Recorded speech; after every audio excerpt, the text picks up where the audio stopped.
maybe my favorite thing about covering the Steelers, as long as I have, has been being around that family feel, about witnessing it, about experiencing it.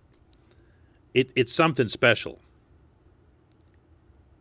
And it's the difference between the Steelers and a lot of other football franchises. Good morning to you. Good Wednesday morning. I'm Dan Kovacevic of DK Pittsburgh Sports. This is Daily Shot of Steelers, comes your way bright and early every weekday morning. If you're into hockey and or baseball, I also offer up daily shots of Penguins and Pirates. OTAs did, in fact, begin yesterday on the South Side. And hey, guess what? Cam Hayward and Ben Roethlisberger both showed up and participated. That's really cool. I did not see that coming. I did not anticipate that Cam, in particular, after his public comments about a month ago, expressing concern in an animated, if not acrimonious, way related to the 17th game, the expansion of the schedule, what else? Coronavirus and every other thing, that the Steelers players, that the veterans would not be showing up for OTAs. And then Cam and Ben came, along with roughly 2/3 of the total roster. And within that, as Cam pointed out himself, players are going to be coming in and out through OTAs, coordinated to the extent that that's allowed with the team. It's up to the players how often they're there. It's up to the coaches to conduct the camp and to make sure that it works for everyone. So there has to be a communication there. There has to be an understanding. As I mentioned on yesterday's show, the one thing you don't want is to have all of the veterans show up and then not have enough on-field reps for the new guys that are there that need to be learning the system, in particular rookies like Najee Harris, Pat Freiermuth, Kendrick Green, and so forth. They need to get their action in. They need to go through the plays. That's one of the reasons you have these activities. But they did it. They did it. They got together. Just as we saw with Ben's contract situation a couple of months ago, Art Rooney himself got involved. Cam and the team's leadership council, guys that have been around for a long time, guys that have a voice, guys who get listened to in the locker room by other players, met with Rooney, Mike Tomlin, and Kevin Colbert and said, what do we got to do here? Let's make this work because we want to be the best football team that we can in 2021. And we know that you want the same thing. So how do we work this out? How do we make this happen? We want less contact. You know and we know, especially after 2020, that we don't need to be banging bodies around in late May, especially not with the extra game being attached to the schedule. What we want more than anything is to learn what's new and get to know some stuff that's new from the coaches, but also to get to know the new players, to shake their hands, to do something other than give them a like or a retweet on social media. To do it face-to-face. And they got it done. And you could hear it. You could hear it in Cam's voice yesterday, how happy he was that this was pulled off.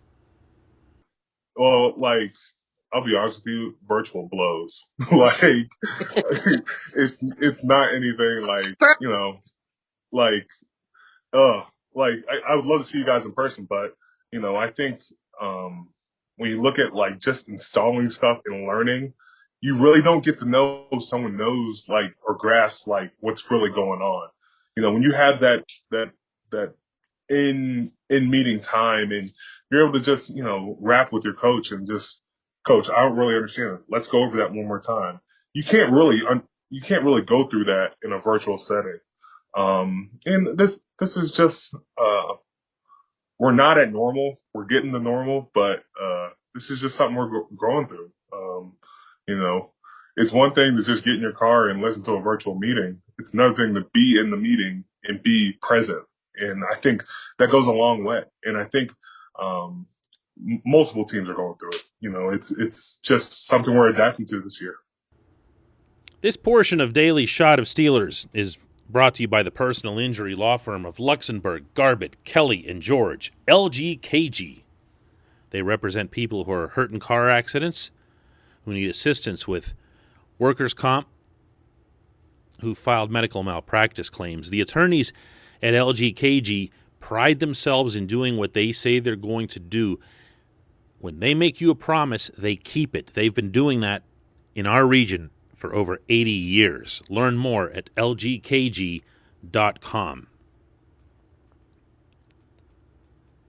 The Steelers didn't finish well last season. I'm guessing you've heard. They went from 11-0 to 1-5.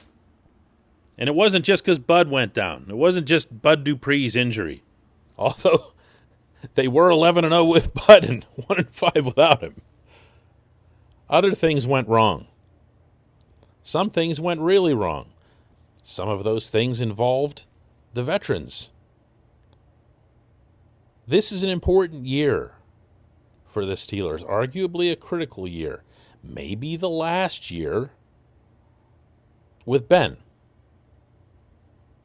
They do have everything to gain from preparing to the max, but they also have a responsibility, and I get this part, I appreciate it,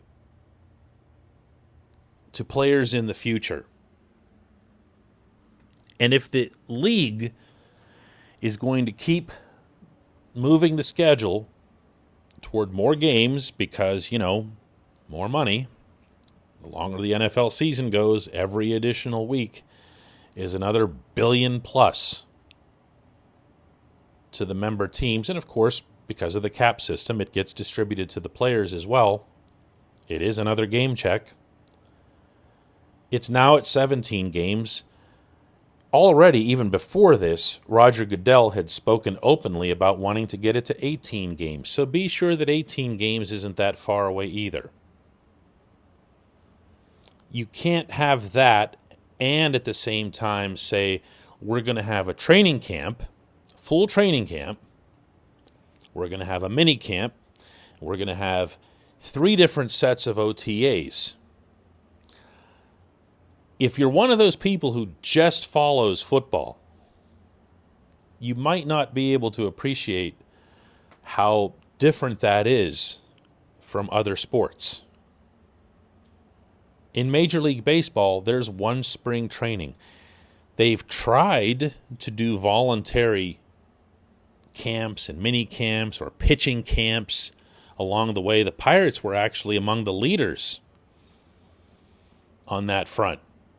First week of January, they invite, I'm putting invite in gigantic Seinfeldian quotes, all of their pitchers and a handful of catchers down to Bradenton because they just wanted to check on their health. Well, check on their health involved putting them out on the mounds and seeing how their fastballs were and everything else here. And what they were doing really was making sure that the pitchers conditioned their arms year-round.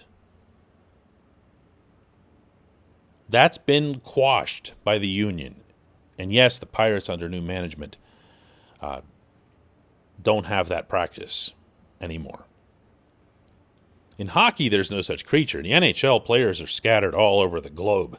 You'd never be able to pull off a mini camp or an OTA of any kind unless you said, okay, all the Russian players meet up in Moscow, and it just wouldn't work. Wouldn't work, and does not happen. Only in football, only in the NFL, are you expected to live in or near your team's training facility, to show up there, to be visible, pretty much year-round, where your coaches can see you, but also where your conditioning, your nutrition people can see you. They don't like secrets. They don't like surprises. If it was up to them, it would be a 365-day-a-year job. So I don't blame the players for the pushback here. Heaven knows football and that union has engaged in less pushback than all of the other unions combined in professional sports. So as I was saying on yesterday's show, don't be put off when so-and-so is there and so-and-so isn't there, or don't worry excessively about what the exact roll call was yesterday. Yes, it was great that Cam and Ben, as well as the Steelers brass, got together and figured out something that works best for the team and for the players. That's ideal.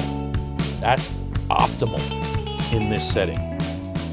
Good for everyone. When we come back, just one question.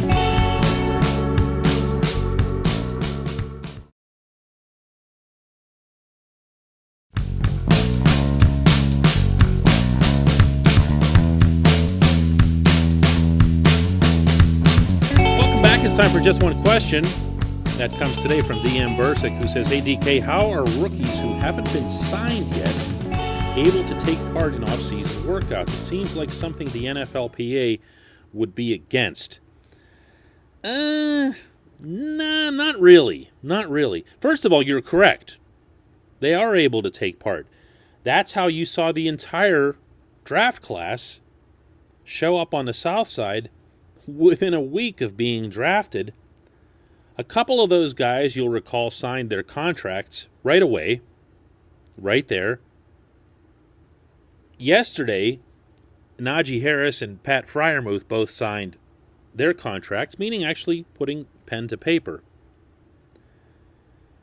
And the reason that this occurs is twofold. One is that there's a cap system in place for the draft class. There's a set amount. Where you're drafted, it's slotted in. There are little deviations that a team can make, such as whether or not fifth-year option is exercised, which it was for Najee, things like that. But for the most part, these contracts are, you either sign this contract or you're not playing in the NFL. That's just the way it's been set up. Notice that there's no more contract holdout for a draft pick the way there used to be. Remember those? It was always such big drama when the first rounder signed. What ended up happening was that would hurt the first rounder way more than it would the team. Because the first rounder eventually realized that they got nowhere to go. They have no alternatives. The team held all the cards. And then the first rounder would be put at this huge disadvantage in terms of being able to compete for a spot, never mind being effective if they were to gain a spot. So it just hurt the player. It hurt the player again and again and again. And that's why I bristled a little bit at the way you worded the question about, that you'd think the union would be against it. It sounds like one of those things that the union would be opposed to, because of the holdout position, but there's no strength in it. There's no authority in a holdout of any kind. So now, if you look at just the past 3-4 weeks, see the amount of time that Harris, Freiermuth, Green, and all the rest of the class have gained by being around the Steelers, by being around the Steelers coaches, and now, as of yesterday, being around a lot of the Steelers veterans, at least formally. A lot of these guys have been there in the building for a while now, even Ben and these guys. It just doesn't look like anything that's official. Ooh, Ben was at OTAs. Ben's actually been at the building. But these kids gain all of that, and that's a positive. So when Latrobe hits, the coaching staff can fairly consider can reasonably consider, hey, we've now looked at this young man and he's really got something. We feel like he should line up against this person over here and compete for that spot. Whereas if you're not there, you've heard how Mike Tomlin talks about people when they weren't there. Do you remember that? Whenever there were holdouts, and he'd say stuff like, I'm worried about the men right in front of me. I can't be thinking about stuff like that. That's not my worry. I'm worried about the men that are right in front of me. And that continuing a tradition from Chuck Knoll, from Bill Cowher, about how they handle holdouts and people who didn't want to be there. The way Tomlin handled the hostage crisis, let's say, with Le'Veon Bell. This is a good situation for these kids. They're going to have a chance to come in and compete, and they're also going to sign their contracts. And they're going to get exactly the money they were going to get one way or the other. I appreciate the question. That's good stuff. And I appreciate everybody listening to Daily Shot of Steelers. We will do another one tomorrow.